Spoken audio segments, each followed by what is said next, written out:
Practicing in the right way is what makes the difference between rapid progress and that feeling where you're just stuck in a rut, spinning your wheels, going nowhere. And it turns out there are actually 4 pillars of practice, and you're going to need all of them working pretty well if you want to make that progress. And this is down to the way that they interact with each other. Because it turns out that you can't just have 3 doing pretty good and ignore the other and expect to get great results. So before we get onto that interaction, what are those 4 pillars? And the first one is choosing the right topics to practice.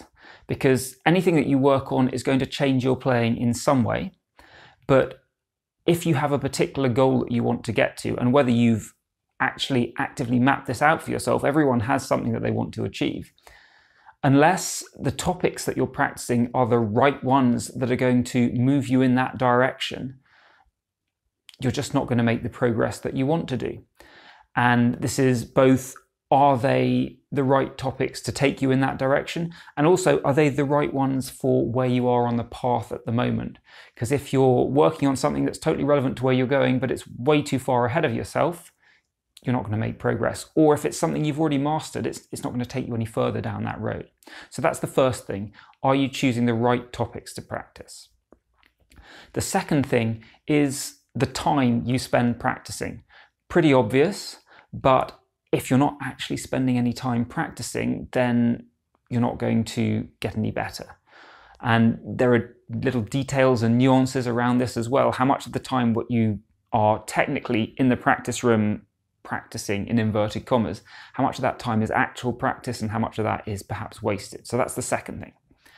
And the third pillar is the way in which you actually practice.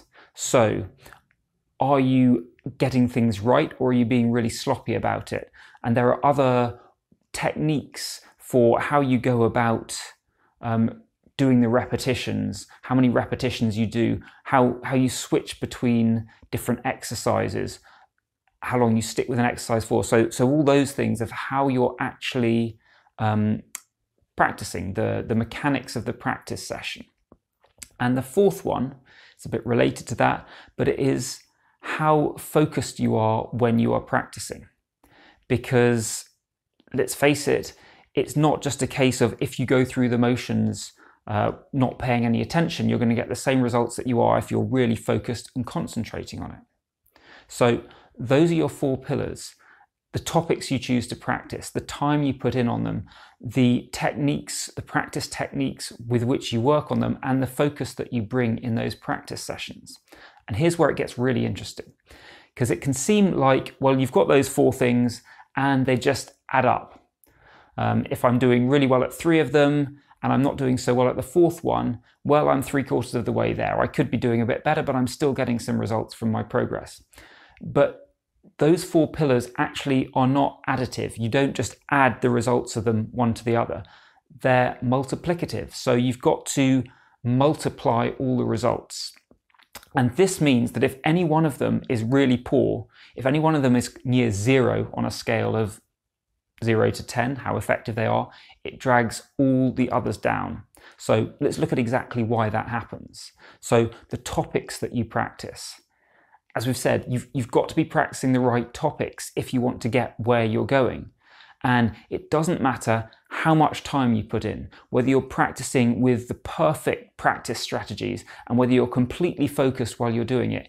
If you are practicing the wrong topics, you're never going to get where you're going, where you want to go. It's just not going to happen.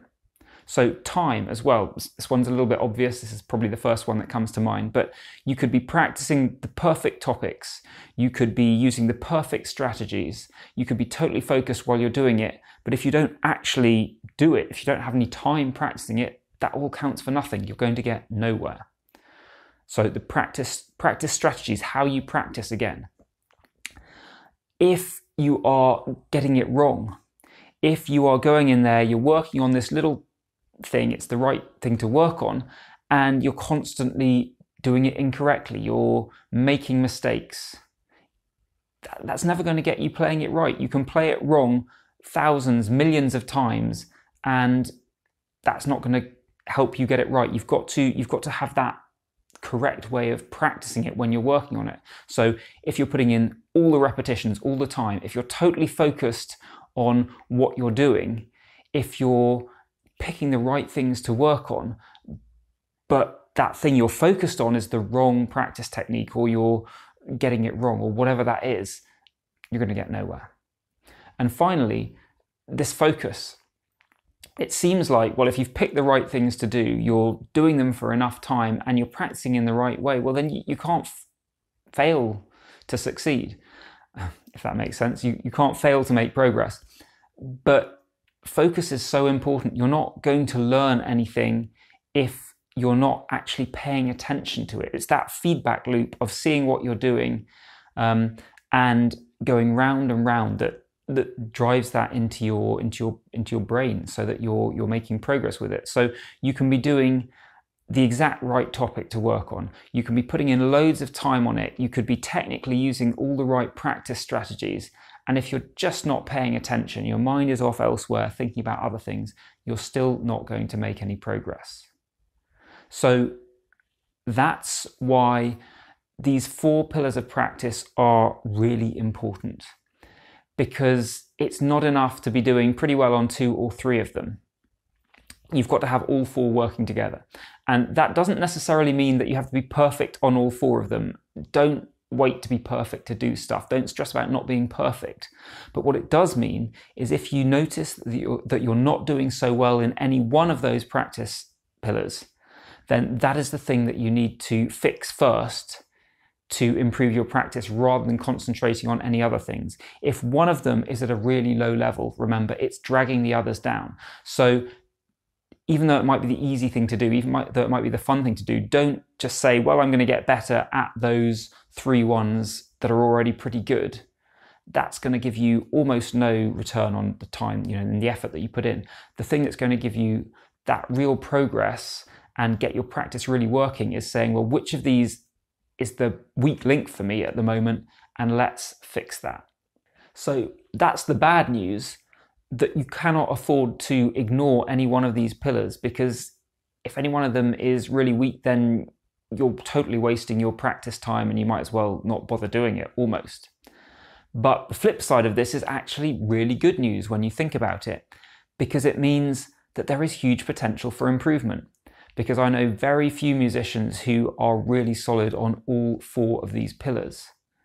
And in the way that any one of them being below standard is really, really dragging you down, and that's a bad thing, the flip side is that if you take that little bit of effort to sort it out and bring it up to a decent level, it doesn't even have to be perfect, doesn't have to be as good as the other ones, just significantly better than where it is now, that will have a transformative effect on your results. So the potential for improvement here is huge.